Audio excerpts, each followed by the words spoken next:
All right, good morning everyone. I am Misty and this is This Family Life, and today we are going to talk about top baking staples to stock your pantry with. So maybe you are new to baking, maybe you just want to give it a try, maybe you've been doing this for a while and you have some tips you can add for things to stock as well. So I am a baker. I'm not an avid baker, like I'm just starting to get into trying to make my own breads and things like that. But as far as like just baking sweets and stuff like that, I do enjoy doing all of those things. So we're just gonna start today with things you should be watching out for that could be going on sale here at Christmas time. That's always a good time to pick up some of those baking staples to stock your pantry with. So I'm gonna go through 3 different lists that I came up with for you, okay? So number 1, the first list is gonna be things that I absolutely feel that everyone that's going to try baking should have on hand. With these basic things, you can do a lot that don't require any of the additionals, okay? The second list is going to be things that you're not really going to be able to stock up on as much because they're going to go out of date faster, or they're items that you might only use seasonally. So it may be something that you don't want to stock as much of at any one time because you don't want it to go bad, or it's just something that you're not going to utilize year round. The third list I came up with is what I'm calling the fun list, okay? These are fun things, but not necessary for your day in, day out baking needs, okay? So for the top baking staples, this is the list I came up with that I feel like everyone should stock up on these items. If you stock up on these items, you will be able to make a lot of things right off the bat, okay? So sugar. Now, of course, regular sugar, white sugar is going to be the one you're probably going to use the most. It does not hurt to go ahead and stock up on brown sugar and confectioner sugar, powdered sugar. Those are going to last quite a while too. So you might, if you're just starting, I would buy more white sugar than the others. And then I would just stock up on 1 bag, maybe 2 bags of the brown sugar and the powdered sugar. So then you have all of the sugars that are necessary for baking, and you have the powdered sugar that you can make the icings from, okay? So that is a really good collection of sugars right there. Second would be flour. All-purpose flour is my go-to. I use it all of the time. Then, of course, as you get more and more into baking, you may decide you want to stock up on like different ones like wheat flour, or you might want bread flour, or you might want cake flour. There's a whole bunch of different ones. But if you just start with all-purpose flour, there's a lot of things you can do just with that, okay? My third one is vanilla. So get some pure vanilla. I actually kind of cheat in my house, okay? If it's something I'm baking for adults, I use pure vanilla. If it's something I'm baking strictly for kids, I use imitation vanilla, okay? So don't be afraid to not use the fancy, expensive vanilla when it's just something for the kids. They're not gonna know. And so sometimes at my CVS, I can actually get the imitation vanilla, buy one, get one 50% off, and then I use those extra care bucks that it prints on your receipt, and I'm able to stock up on that for almost nothing, okay? But vanilla will get you really far in baking. You're gonna need it in a lot of things. So as far as a spice for baking, I put cinnamon on the list. Cinnamon's used in a lot of baking things. I think it is worth stocking up on cinnamon. And you're going to use it in things that aren't even really baking. Like I use it in breakfast stuff because I make French toast. So there's lots of different things that will utilize that cinnamon element. So of course there's lots of other spices, and we'll talk about those here in just a little bit. Then you're going to need baking soda, baking powder. Okay, those 2. And I'm the world's worst about getting those confused. Like I always have to look and make sure that I've got the right one in my hand. But you do want to have baking soda and baking powder on hand. Salt. You wouldn't necessarily think of needing salt for baking, but you do. You need salt, and so stock up on salt as well. And then last is some sort of oil, whether it's vegetable oil, canola oil, whatever your choice may be. I personally keep canola oil, but it's a go-between. Like sometimes I get vegetable oil too. It just really depends on the price. Now I will say on these baking staples that the sugar, like plain sugar and flour, I bought in the big huge bags, and I've got them in 5-gallon drums. Not drums, what do they call those, buckets? Sorry, drums comes from my industrial work side, right? So buckets with the lids on them, so I don't have to buy those very often. Okay, so I don't keep a lot of extra flour and sugar on hand. I don't really worry about adding those into my budget. The brown sugar and powdered sugar, I will only pick them up when they're on sale. Okay, and usually I can find them like even sometimes after Christmas for 50% off. So I'll just pick them up when I find them at a really good price. Vanilla and cinnamon, baking soda, baking powder. Those four right there, I would suggest getting at Sam's or Costco maybe. Buying them in bulk, I have found to be a lot more cost effective than buying the small things of them. So, and even I believe it's Trader Joe's. I was able to find some bulk stuff there once that was cheaper than buying it at the regular store. Salt is pretty cheap. Iodized salt, it's not that expensive. We just stock up on it at Walmart when we need it. And then the vegetable or canola oil, I do find it more cost effective to get them at Sam's because you get two of the, these jugs are really big jugs of oil. But if you needed to buy it just at the regular store, just watch your prices per ounce, make sure you're getting the best deal. Okay, so now let's move into the things that I deem to be more seasonal or items that are going to expire a lot faster, so you're not going to want to stock as many of these items, right? So my first one is yeast. This is a mistake that I made when I first started trying to bake bread, is I bought a whole bunch of the little packets of yeast back when COVID hit, right? And so I bought a whole bunch of those because I was like, okay, if I have to start making bread, I'll have these to use. And then I never used them. So then by the time I actually decided 2 years later to start making bread, that yeast was not good. And so I tried using it anyways, and of course my bread didn't turn out correctly. So yeast does go bad pretty quick. So if you're gonna buy the big bags of yeast or jars of yeast, what I have seen people do is keep it where it's cold so that it kind of deactivates it until you're ready to use it. But I don't have any experience with that. So I can't tell you how well that turns out or how well that doesn't turn out. All I can tell you is yeast will go bad if you leave it sitting in the cabinet. So don't buy a bunch of yeast, stock up on it and put it in the cabinet because you're not gonna be able to use it like you want to. The next one would be butter. Now butter you can stock up on because you can freeze it, okay? So yes, you could say put that on your stock up list, but if you're like me, you're using your freezer space for meat and ice cream and all the other things. And so I do have a little bit of butter in my freezer, but I don't have a lot of space to dedicate to butter in the freezer. So if you're going to just keep it in the fridge, just be mindful that it can go out of date. Next is eggs. Okay, so egg prices are rising again, unfortunately. So you might be tempted to stock up on a lot of eggs, but eggs are going to go bad in your fridge. And I know there are ways to preserve eggs. So if you are out there and you want to preserve eggs, I say go for it. However, I have tried that and I've failed miserably at it. So I did the trick where you crack the eggs open and you put them in ice cube trays, you freeze it, you pop them out of the ice cube trays and put them in baggies. That was a disaster. I don't know what happened, but they were so stuck in the ice cube trays that we had to literally beat them out of the trays. It broke the trays apart and the eggs were very, very sticky.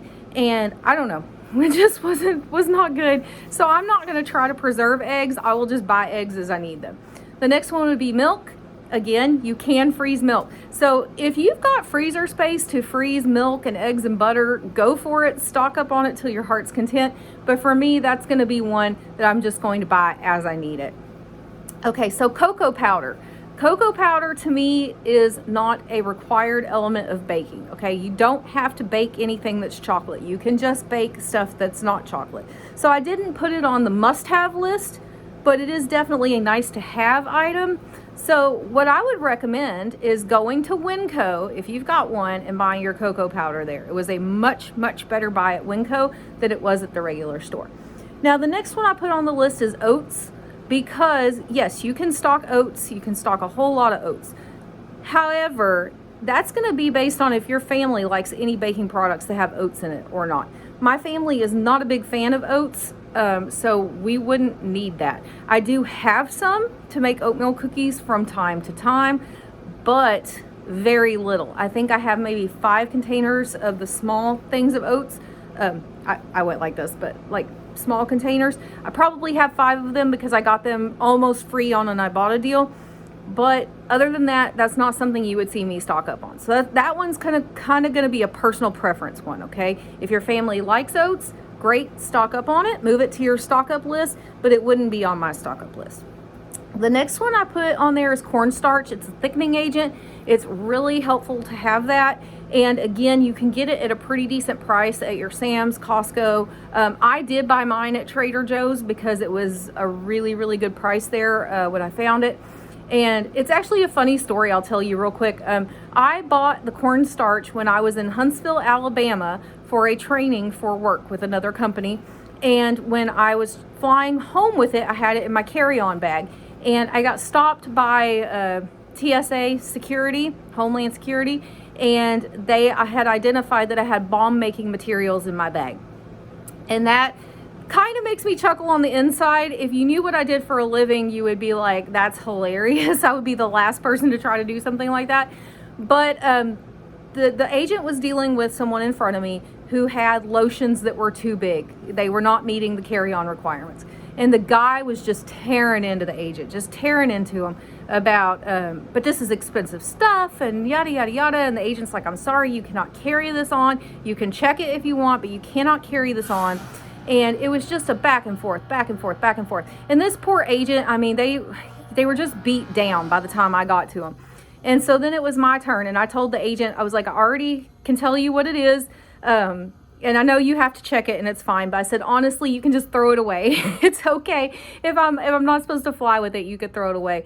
And she was kind of taken aback, and I told her what I do for a living, and she chuckled. And so she opened the bag and saw what it was, and she said, okay. And I said, it's honestly fine. You can throw it away.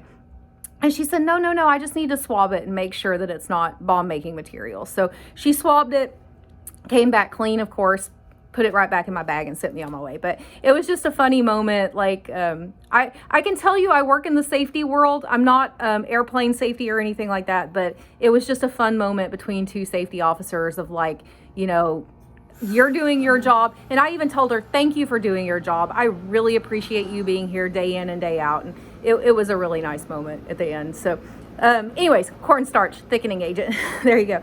The next one I put on here is molasses, pumpkin spice, other spices. These are things you might use occasionally during the year. So like pumpkin spice, I'm pretty much only going to use it at Thanksgiving. Molasses, I'm pretty much only going to use it around Christmas. So I don't need a ton of it on hand. If you bake all the time and gingerbread's your thing and you want molasses year round, or you want molasses to make your own brown sugar, go for it. I'm telling you, go for it. Switch things around so that they meet your baking needs. But just for a starter, someone who's looking to start baking, those things are, you know, something you are probably going to use sparingly. You're going to use them occasionally, so you don't need a ton of them on hand. The next one I put on here is honey. Now, I have never really baked with honey much. I know you can substitute it for some sugar and stuff like that. I've never done that, but I do like to have honey on hand for when I'm baking bread. And so the nice thing about honey is it doesn't go bad. So even if it crystallizes in the jar, you can slowly heat it up in some warm water on the stove and it'll, you know, go back to its liquid state. And so I just buy 1 jar of honey when our local farmers market opens for the year, and that will carry me throughout the whole year. I just get 1 like mason jar, probably like a medium-sized mason jar of honey, and that carries me throughout the year. But again, honey will last, so if you want to stock up on a larger size, or you feel like you would use a lot of that, don't be afraid to stock up on it. Again, this is my list of what I think would be important if you're just starting, and I don't think honey would be like one of the top things. Okay, so fun. I put fun on here. A lot of places, when they give you a list, they don't tell you the fun stuff that it might be nice just to have, right? So one of my fun things that I like to keep on hand is sprinkles, okay? Sprinkles make everything fun. And when you're baking at home and maybe, you know, all you've got is the stuff to make just a basic white cake, you can add sprinkles in it and make it a funfetti cake. And now it's fun, right? Now the kids are more excited about it. Another one that I put on the list is food coloring. Okay, so one time my kids got to where they really didn't want much for breakfast. I was having a really hard time getting them to eat anything. So we took just that Martha White wild berry muffin mix and we dyed it in different colors in little bowls. And then we swirled them together and we made tie-dye breakfast muffins. And boy, let me tell you, they went right back to eating breakfast because it made it fun. So sometimes having a fun component, a fun element, it really does help, okay? And it's going to help make things less boring, less mundane, right? The next one I put on the list is things like chocolate chips, caramel chips. So we keep chocolate chips. I just bought caramel chips for the first time because I thought that sounded really interesting. I keep peanut butter chips for my husband's favorite cookies and butterscotch chips for my favorite cookies. So pretty much I'll keep 1 to 2 bags of each on hand, unless there's a stock up deal, and then I'll get more. So being able to throw chocolate chips into muffins, being able to throw butterscotch chips into that oatmeal to make oatmeal Scotties. My husband loves a chocolate cookie with peanut butter chips in it. So being able to just throw those in as an added element of fun really does make things a lot tastier. Of course, you can add them into waffle mix, pancake mix. You can do all sorts of things with them. So that would be fun, right? That would be the fun element. Now, another fun element for me, and it can be a stock up, is pudding mixes, okay? So my kids love it when I make homemade cookie bars. Those actually take a cake mix, which you could come up with your own cake mix recipe, okay? But they also take a packet of pudding mix. So when I find them on sale, I'll stock up. You saw me in the Winco video stock up on like 4 or 5 boxes of vanilla pudding. I do the same thing with chocolate pudding. Then that way I can make chocolate cookie bars. I can make vanilla cookie bars, okay? So that's another good one. So that's fun, right? Those are just fun things. In the cookie bars, you can just simply add those chocolate chips in. You don't have to add M&Ms to them. I usually add M&Ms to it because I usually have them. And the reason why is like after Christmas, when all the candy goes on sale, I'll go buy the red and green M&Ms and we just use those. We don't care. And if we're taking them somewhere, we can use green. We can pick out the green ones for this, or we can pick out the red ones for this, or just buy regular M&Ms, whatever the case may be. But that is what I've got for you today. So those are what I would consider the top baking staples to stock your pantry with. Of course, there are many more ingredients that you will add over time. And so if you are an avid baker on my channel, I hope that you will leave a comment below if you feel like I left anything major off the list. I would like you to let people know that, because you may be thinking of something that I'm not thinking of. Of course, some other things I like to have on hand are cooking spray.